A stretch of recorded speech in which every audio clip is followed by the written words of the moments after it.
Looking at playing your free hit in Game Week 32? Here's a draft for you.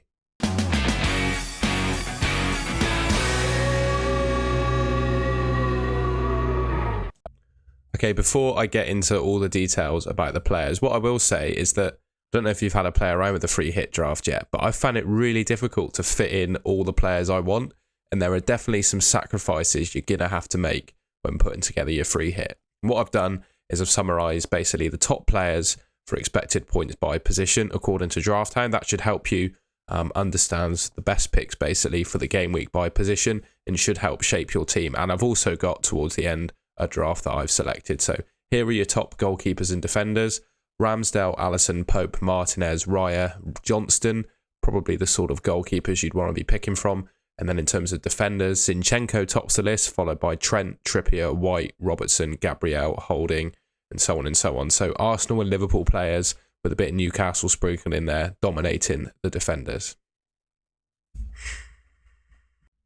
Next up, obviously the top scoring players, predicted points-wise anyway for the game week, are the midfielders and the forwards. Interestingly, this week, top is Martinelli. So that's a bit of a clue, I think, as to the players I've selected. Well, the top sort of 4 or 5 players are Martinelli, Saka, Odegaard, Jesus.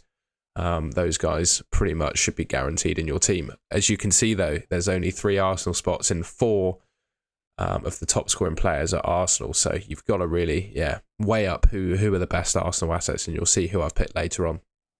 Other worthy mentions, I think Salah on that list. I know he's not top for expected points, but I really like him as a captaincy option, just like the guaranteed minutes. The fact that he does have slightly better underlying numbers than the Arsenal midfielders, and he's on penalties, and Forest at home I think is a great fixture for Liverpool. So I really like Salah as a captaincy shout, and I'm pretty sure that most people are going to have him in their teams. And you can see the rest of the players, midfielders and forwards, sorted by expected points there. Next up, obviously the top scoring players, predicted points-wise anyway for the game week, are the midfielders and the forwards. Interestingly, this week, top is Martinelli. So that's a bit of a clue, I think, as to the players that I've selected. Well, the top sort of 4 or 5 players are Martinelli, Saka, Odegaard, Jesus. Those guys pretty much should be guaranteed in your team. As you can see, though, there's only 3 Arsenal spots in 4 of the top scoring players at Arsenal. So you've got to really, weigh up who are the best Arsenal assets, and you'll see who I've picked later on. Other worthy mentions, I think Salah on that list. I know he's not top for expected points, but I really like him as a captaincy option, just like the guaranteed minutes. The fact that he does have slightly better underlying numbers than the Arsenal midfielders, and he's on penalties, and Forest at home I think is a great fixture for Liverpool. So I really like Salah as a captaincy shout, and I'm pretty sure that most people are going to have him in their teams. And you can see the rest of the players, midfielders and forwards, sorted by expected points there. Okay, so this is goal involvement and goal scoring odds now, just chances of players according to Draft Hound to either be involved in a goal, whether that be scoring or getting an assist or actually scoring it. Jesus tops the list for both of these, which is quite interesting. Obviously, the thing to factor in with Jesus is the reason he's not top for expected points is he's a striker, so he scores less points for his goals. But yeah, it's just an interesting list to see the players up there. Nketiah's worked his way in. I don't think it completely takes into account the nailedness of players, so some of these you'll have to take with a pinch of salt. But yeah, this assumes that all the players on the list play their 90 minutes. But yeah, this should give you an idea of the players that are heavily backed to either score or assist, or just to get on the end of a chance to score a goal. And this should help you in terms of your defensive picks, and with a look at the clean sheet odds. Again, this is probably quite close to the top expected points for defenders and goalkeepers that we saw earlier. Arsenal top the list this week in terms of clean sheet odds.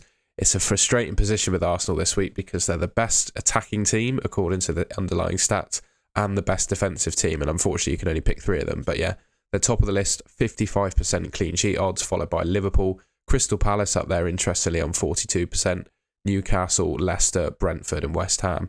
Usually I don't like to pick teams any lower than 30%, although Villa, Brentford away, the way that Villa have been playing, are the only team I'd sort of consider there. But yeah, anything usually under about 30%, no chance. And Southampton and Forest, 9% for a clean sheet is just quite funny.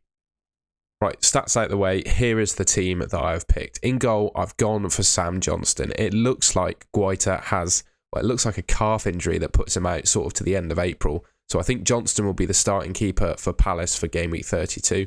For that reason, he's in my team. And just remembering the clean sheet odds that Palace had, they're third best in the league for clean sheet odds against Everton. So 4.4 million, I think having a cheapy goalkeeper allows you to pick a very strong rest of your team. So yeah, Johnston, I think, is the best goalkeeper pick, in my opinion. And then in defence, I've gone for, well, I'd say ever reliable. We'll see how Newcastle turn up against Tottenham. But so far, I've gone for Trippier, Trent and Robertson to fill out my defence. With Liverpool, I was a bit sceptical as to who is actually nailed to play in that team. Obviously, Salah is made my team. I think I've already sold him enough to suggest that he's in my team. The other two, I've gone for Trent and Robertson. I'm just not sure of the rest of the Liverpool forward line, who's actually going to start. For me, Trent and Robbo are two safer players, if you like, than the Liverpool front line. So I've gone with both of those, given their clean sheet odds. Midfielders and forwards now, and you'll notice that there's one big omission from my team, and that's Harry Kane. I just couldn't build a team I was really, really happy with Harry Kane in it. He just takes up so much budget, and it's difficult to fit in all the other players that I want. I couldn't have Salah in triple Arsenal midfield, for example, if I had Harry Kane in my team. So I'm having to go without him at the moment. I'm having to go without Jesus as well, which is quite a painful one, but you just can't. I can't justify picking Jesus with the quality of forwards that are available outside of him. And then when you look at the midfield selection, beyond like Salah and the three Arsenal guys, there's not many decent midfielders. You could go for Maddison, but I mean, Leicester looked good at the end of the Man City game, but that's the best they've looked in, well, a month. So yeah, I'm just not convinced on any of the other players. So I've gone without Harry Kane for that reason. Salah is my captain. I think he's not necessarily top for expected points, but just my gut feel is that that's a really good fixture for him, and I think he'll do well. The triple Arsenal midfield that we all know and love, I think, yeah, they've got a really good chance of some attacking returns against Southampton.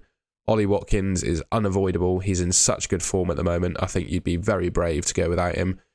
I am being a bit brave, I think, going for Isaac. He played, obviously, in the game against Villa, so I'm hoping that continues and he plays against Tottenham. I mean, we'll see. Maybe Eddie Howe goes two up front, Isaac alongside Wilson to battle against that Tottenham back three. I think just with his price, Isaac's one to risk, and you'll see on my bench I've got a perfectly good backup if he doesn't start. But for me, I think he's going to start. He's, seems to have a bit more longevity in him than Wilson does, and Eddie Howe seems to be favouring him at the moment. But yeah, we'll see. The third striker I've gone for Ivan Toney. He's gotten away without a booking in the Wolves game, so yeah, Villa at home.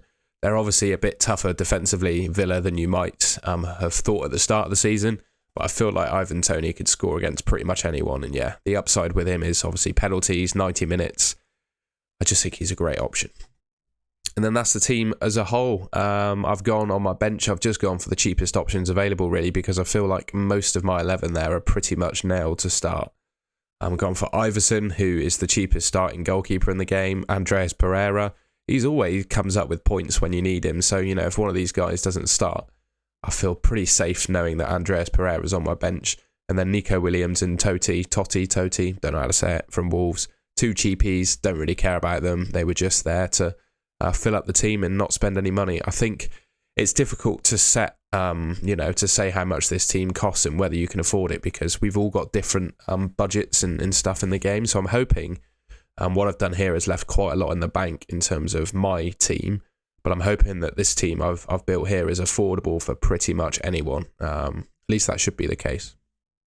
That's the end of the video. I hope you enjoyed it and found it useful. Let me know in the comments what you think of that draft of mine. I don't mind if you don't like it. I'd be interested to know what you changed. Just let me know in the comments. And if you enjoyed the video, please leave a like rating and subscribe to the Golden Goal channel. I'll be back again with a couple more, maybe 3 more videos this week. See you in the next one.